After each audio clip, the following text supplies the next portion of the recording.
You're tuning into Black and White Sports on YouTube. The no-holds-barred truth on sports. The main event starts now. I'm back. Rudrance for Black and White Sports. Let's talk about Coach Joe Kennedy. It's somebody we have covered in the past. Of course, he is the high school football coach that lost his job for praying on the field. That's right. A school got rid of him for that. This went all the way to the Supreme Court, which ruled in his favor. Well, now we can honestly say that somebody that openly supports God has scored a victory, and he is going to be reinstated. This is a really big deal, frankly. This guy has been fighting this for a very, very long time. Breitbart, back on the field, high school football coach fired for praying, gets reinstated. Joe Kennedy, a former high school football coach in Washington State, who was fired for praying with players after games, will be reinstated as an assistant coach at the same high school that fired him. The former Bremerton High School assistant coach will make his triumphant return to the sidelines in March.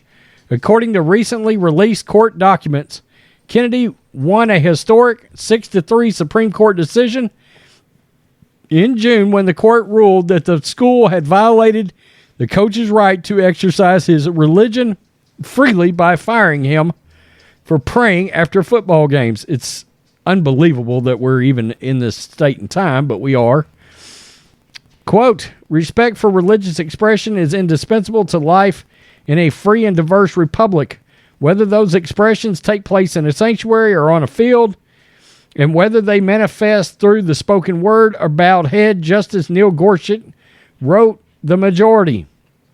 Quote, here, a government entity sought to punish an individual for engaging in a brief, quiet, personal religious observation, doubly protected by free exercise and free speech clauses of the First Amendment, and the only meaningful justification the government offered for its reprisal rested on a mistaken view that it had a duty to ferret out and suppress religious observances even as it allows comparable secular speech. Exactly.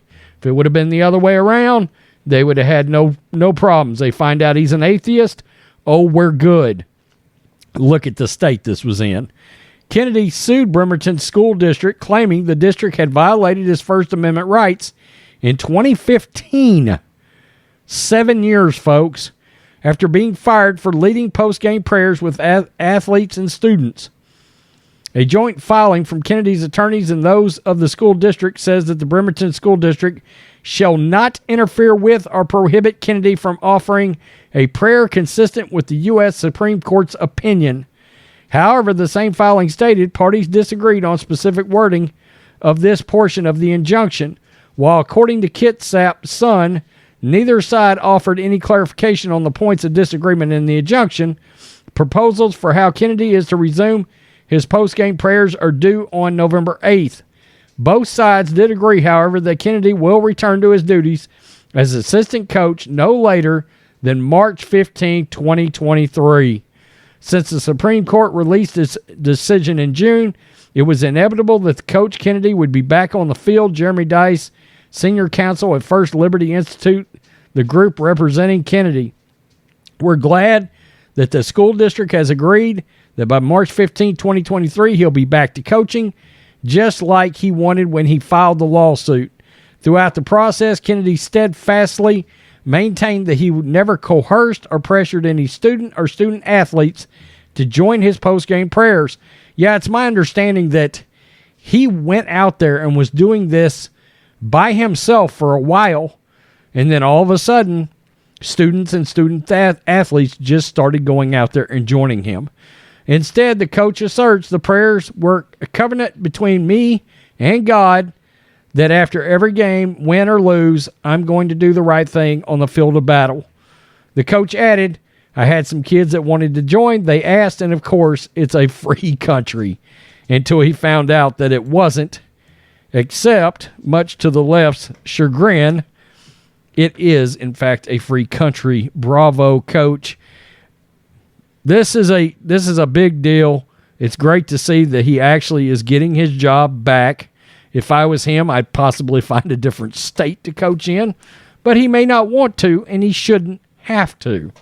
That's the point. This is a win for the good guys. Great job, Supreme Court. Doing a lot of good things lately, it seems. Tell me what you think, Black and White Sports supporters. Peace, I'm out. Till next time, Black and White Network supporters, make sure you go over and check out the Black and White Network merchandise store. 25% off USA First, 25% off USA First. Go now. Thanks for watching the show. Be sure to like, comment, and subscribe. Be sure to tune in next time on Black and White Sports.